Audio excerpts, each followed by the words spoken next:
Hi guys, just a random spur of the moment one today. Apologies if my brain doesn't seem fully with it. As you can probably see from the screenshot, it's actually 2:14 AM at the moment here.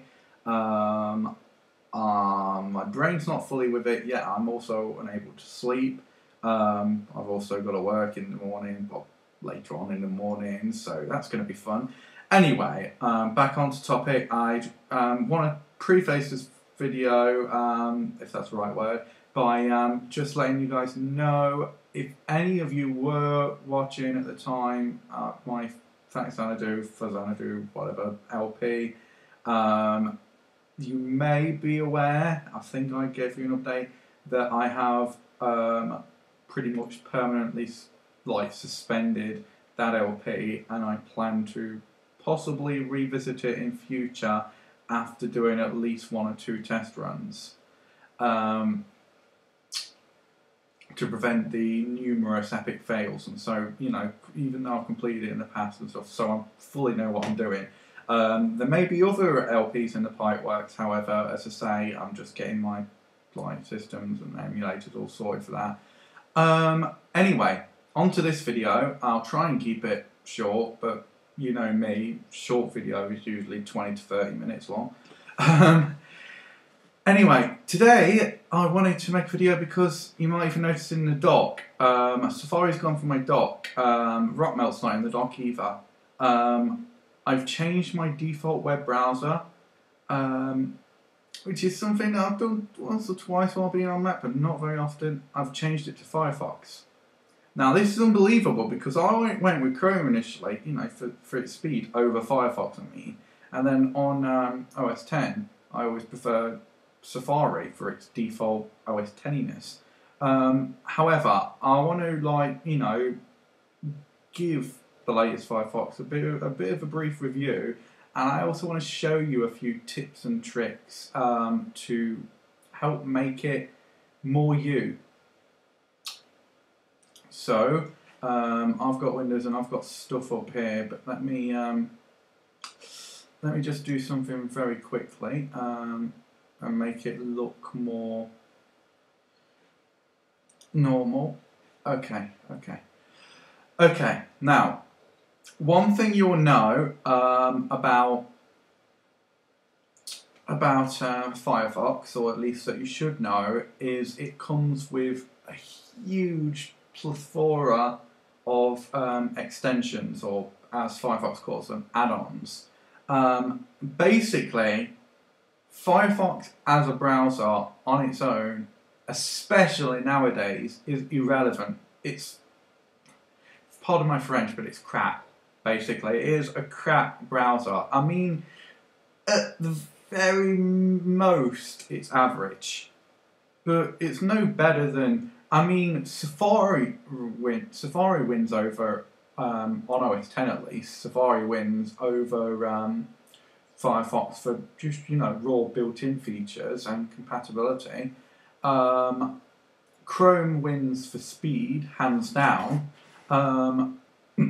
Opera is great for both and it probably has the most built-in features. However, what makes Firefox a decent browser or a good browser, or, you know, if you really, you know your stuff, or you know really work it well, is the huge unmatched selection of add-ons and the power of those add-ons. I'll be going into that and giving you a little tip.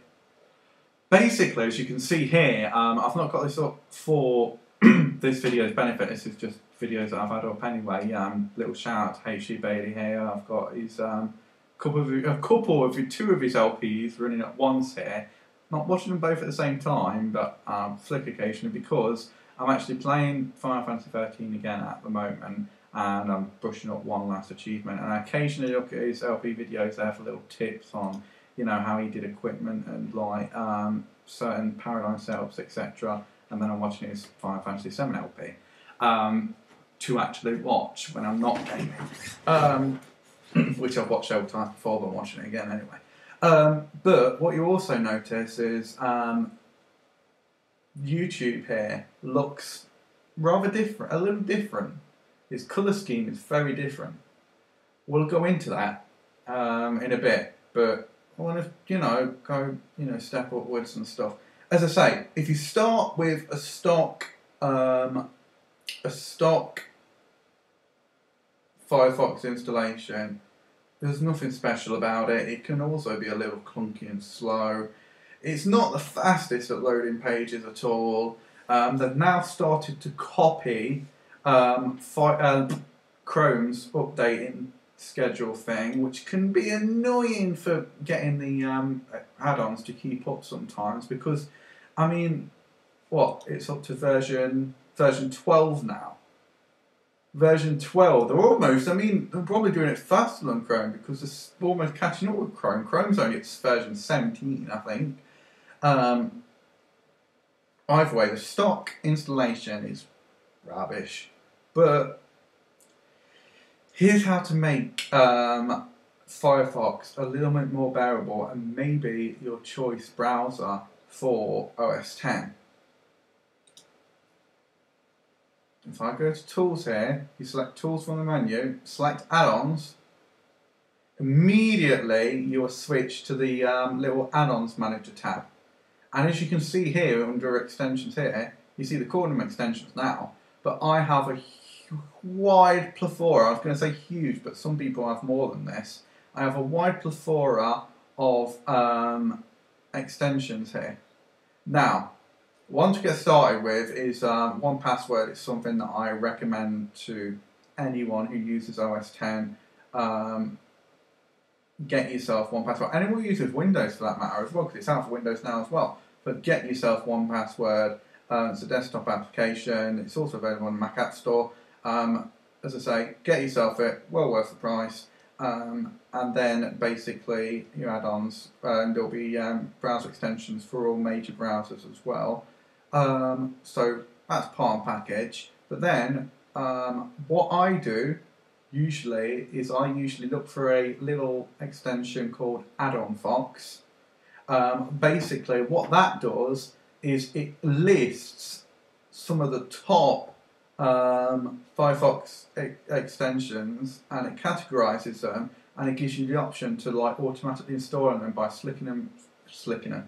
I told you I'm not with it today. Selecting them in a checkbox, basically, and going from there. If we click on more details, as you can see, I'll read this out to you actually. Add-on Fox is an automatic installer that lets you choose which add-ons you want from the categories that interest you, and then automatically installs all of the add-ons at once. I'll keep it, I won't read any more of that, but that's basically all you need. There's tons of add-ons included, and most of the best ones, and then if there's any particular ones that you know or like, then you can install them anyway. The extensions I've got running at the moment, and these are what make my web experience the best, but these are also my top Firefox extensions, and these are the ones that I'd recommend to you to make Firefox a usable browser and possibly your favourite browser on OS X as well. AdBlock Plus, top one. Now, yeah, I understand that ad blockers can sometimes hurt, certain, companies and stuff, web developers and stuff, from, certain people from making their money, because they make a bit of money through advertisements. But the reason why a lot of us use ad blockers is for the intrusive ads. I don't mind little out-of-the-way text ads or whatever, as I say. Click on it if you're interested. If you're not, completely ignore it. It's fair enough. One of the things that I hate is huge image banner ads, huge flash banner ads, and even worse than that, the video ads you've started getting at the beginning and sometimes even the end of YouTube videos. I cannot stand them. And I tell you what has actually spurred me on to actually switch back to Firefox. I said this was going to be a short video, it's now going to be a long one. But what's spurred me on to switch back to Firefox, as I say, and start using that again, and then I discovered you know, with, you know, the right extensions, etc. It was a great browser. But what persuaded me was AdBlock Plus, because I was watching. Ironically, I was watching this video series, this very LP, H.G. Bailey's, again, another shout out, Final Fantasy VII LP. I might do a Final Fantasy VII LP myself eventually, by the way, but don't expect it to be as good as this.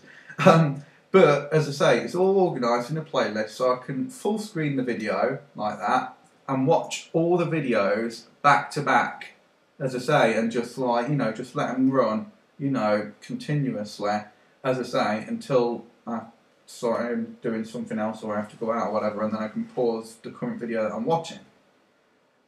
With any other browser and any other ad blocker, you get them annoying video ads. With AdBlock Plus on Firefox, and don't confuse it with AdBlock Plus on Chrome, because even though it's been taken over by the same company, it's still not the same extension. It's not quite to the same quality, and that's because a lot of the features Chrome's API doesn't support or whatever. But yeah, that's a must in my opinion. One of the first ones to get, besides 1Password, is AdBlock Plus.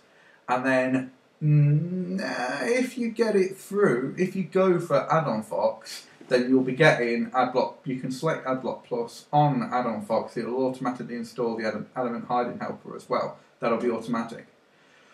Let's go through some of these others that I've got here. One called Add This. I've not put it into use too much at the moment, but you can bookmark and share pages using your favourite services. What I have it for is sharing certain web pages, etc., to Facebook or Twitter. So if I can right click now, for example, select Add This, and then look, these are most of the services: Facebook, email, Twitter, print, MySpace. Fuck knows why I've got MySpace in there. Favourites, Google, Dig, Delish. I'm guessing Google was probably Google Plus. Delicious, StumbleUpon, Messenger, Yahoo Mail, Reddit, Blogger, Gmail, Friendster, and even more. So that's one of the ones, as I say. Not had to use it so far, but probably will at some point, as I say. But sharing YouTube videos, for example, they've got a built-in share feature. Next one, British English Dictionary. What that is basically is spell checkers. Firefox doesn't support OS X's built-in native spell check, which I find a bastard. I find really annoying. However, they do have their own spell check, but you have to download the dictionary as an add-on. As I say, obviously I've got the British English because I'm in England. As I say, if you're in America, you want the USA English or whatever, because they do have different spellings. Next one, Down the Mall. It's a download manager stroke accelerator for Firefox that I swear by. I do think it seems to speed up downloads often. It also makes managing downloads easier, and you can pause them, etc. I love it. Element Hiding Helper for AdBlock Plus. Obviously, that just comes part and package with AdBlocks. Give me a second. That's better. Right. Next one, Ghostery. Now, this is cross-platform. This is also available on Google Chrome. It's also available on Safari, and I think it's now available on Opera as well. However, it's the most full-featured on Ghostery. You know, very much like AdBlock Plus. You know, Ghostery also works better on Firefox and has more, such as cookie blocking and stuff like that. Next one, it might look like I'm skipping over one, but I'm not actually, because it comes part and package, kind of. Grease Monkey. Now, what Grease Monkey does is it allows you to install user scripts, basically JavaScript files, like scripts created by various users, various people.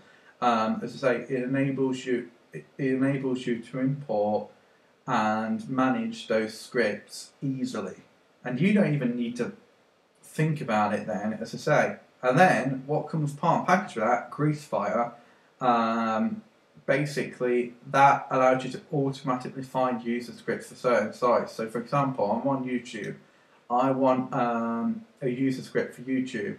I just look, if I zoom you in, look, for this little monkey icon up here, and you see it's grease monkey, and then just click the arrow next to it, and then it says here, look, 1,231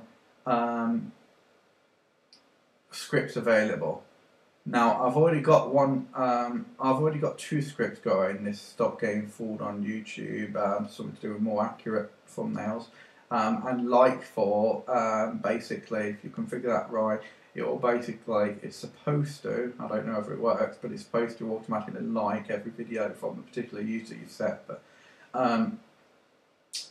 as I say, but as you see, there's tons of scripts available. If I was to click on this, it would bring up a little window here, look, and then I could just select from tons of different user created scripts, and the one that I liked, which seemed to have the right features, I could just click on the install here and install the script that easily. So it adds unique features to certain web pages, or even to your, like every web page, or to your browsing experience. Well worth it. It's like getting even more add-ons, you could say. Underneath that, Hoot Bar, which used to be called Twitter Bar, basically allows you to, like it says here, allows you to post to Twitter from your address bar, which I've just done recently, in fact. But basically, I'm watching this, for example, I want to post a tweet now, then I type, I am tweeting from my browser's address bar. Now, I wanted to send that. I'd click on this, post to Twitter, and I'd post it to Twitter. I don't want to confirm. I don't want to do that yet. As I say, I want to check that always confirm. But I don't want to actually post that tweet because I've just posted a tweet recently. I'm saying that's more like a spammy tweet. But you know, that gives you an idea. As I say, that gives you an idea. Very handy for quick tweeting. Unfortunately, I don't think they have anything like that for Firefox, but I'll Firefox for Facebook, but I'll probably find an equivalent. Like the page, easily share sites you like with your Facebook friends. Now, I'm not sure. I've not used this yet, and I'm not sure if it's worth it or whether it will, like, you know, kind of clash with this. But it's one that I've installed anyway, something to try out. As I say, it's not my biggest recommendation, but it's something I have installed. Next one, and another big recommendation, linkification. Basically, what that does is it turns any kind of text links, any links that, you know, URLs that people have typed in that aren't actually turned into a link, you know, a blue clickable link, it actually makes them links. So you can just click straight on them and go straight to the URL or whatever. Very handy. Underneath that, Net Video Hunter. Download Flash videos, music, MP3, etc. from any video site, like YouTube, for example. As I say, I suppose for personal viewing and personal use, that would be good, but I wouldn't recommend it for anything else, like sharing with friends and stuff like that, because there might be some kind of copyright ruling against that. But for personal use, if it's on a site like YouTube, then it's freely available for you to watch anytime anyway, so it just gives you the option to watch offline. Personas. Basically, what that does is it gives you the option to easily change your Firefox theme. It's a new theming style of Firefox now. It's called Personas. And as you might have seen, my Firefox looked a little bit different at first. I had my own persona here. I had one installed. Okay, recently selected. There we go. And I go over that, for example, and it automatically shows me a preview because I actually have the Personas like add-on installed. The one I had was a Queensryche persona. I've also got one here, a little Final Fantasy VIII one. But I prefer the Queensryche one for now, so I click that, and there we go. My theme is kind of instantly changed, you could say. There's no restart needed or anything like that. Underneath that, readability. That's like Safari's reader function, as I say, pretty much. Resurrect pages under that. That basically brings dead pages back to life, you could always say, by finding finding cached versions of the pages or whatever, as I say. So if pages are down or dead or whatever, you can often find like cached versions, like from history or whatever. Could be useful, as I say, but again, it's not a highly recommended one. As I say, you don't need it. As I say, it's just a choice thing. Search bar auto size. I'm now actually going to click on remove list while this screencast is running. It will say screen restart required, but what I've done now is I've removed the search bar and made it more like a Chrome style thing with just one bar, because you can actually search from the address bar as well. So basically it's like a super bar now, one bar for everything. Typing in web address, running a Google search, and tweeting. Underneath that, skip screen. If you ever use a site like Rapid Share, Mega Upload, etc., then it skips all those unnecessary wait pages and whatever, as I say, and takes you straight to where you need to go. Very useful, quite popular right now.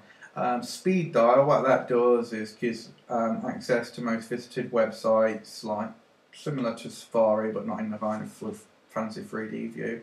Speedfox optimizes your config and speeds up your Firefox. Not noticed too much so far, but I need to look more into that. Stylish. Now that's a high recommendation. What that does is it allows you to install user styles, as I say. It's also available for Chrome, but it's been running for Firefox for longer, so obviously it does work a little bit better with Firefox. As I say, and that's how I got my YouTube looking like this as well. I installed a user style. Underneath that, Web of Trust, that's just a little safety thing. It gives like certain web links, ratings and stuff. And if you're on a, potentially dangerous or unrecommended site, then it will usually pop up a little warning for you. So that's basically what I use, but also there's a Grease Monkey script that I use. If you notice, one thing, if I scroll now, I can scroll up and down using reverse scrolling, and look, a scroll bar appears and then disappears when I'm done scrolling. Very much like Safari, or now also Chrome as well, supports it. Firefox doesn't support it. It looks pretty much like the same ugly way as it would look if you weren't using a magic mouse or trackpad. And that just looks foul, and if there was going to be visible scroll bars, the Snow Leopard and previous, the Aqua versions looked way better.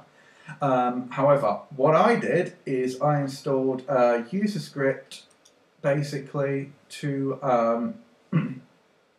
called Fake Line Scroll Bars. Basically, that user script, that I installed using Grease Monkey, that's what makes these line-style scroll bars appear whenever I'm scrolling.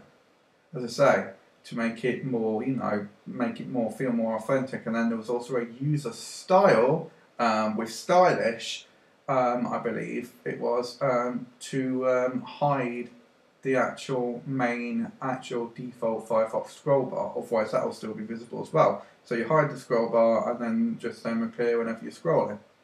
And that works, and that was one of my biggest gripes. It still doesn't have the full screen feature, but you can live without that for now. I'm not saying I'm going to permanently be with Firefox. We'll have to see, as I say, especially depending on what the next version of Safari looks like, etc. But for now, I'm happy with Firefox because of the functionality of the add-ons for it, and because you can make Firefox your browser. And yeah, there it is. Black YouTube, Demon Black, Perfect Dark, Google Reader. There it is. Scroll bar hidden. That's the user style that gets rid of the actual default scroll bar here. So like if I was to decide to disable that now, well, it's not going to, probably won't show you now, but if I was to refresh this page, yeah, I'll do it, might as well. If I was to refresh this page now, see the scroll bars, the ugly, horrid scroll bars are back, and as you can see, that just, it looks foul. It looks horrid. Now if I was to scroll, the other scroll bars will still appear, but you see it looks, it just looks weird, and there's not much point. So, what you do is that's why you also have the user style, the scroll bar hidden one. Let's re-enable it. And now refresh the page again. Okay, wait a moment. There we go, pause, and as you see, the scroll bars are hidden, and then the things appear just when you scroll. That's one of the things that really sold it to me.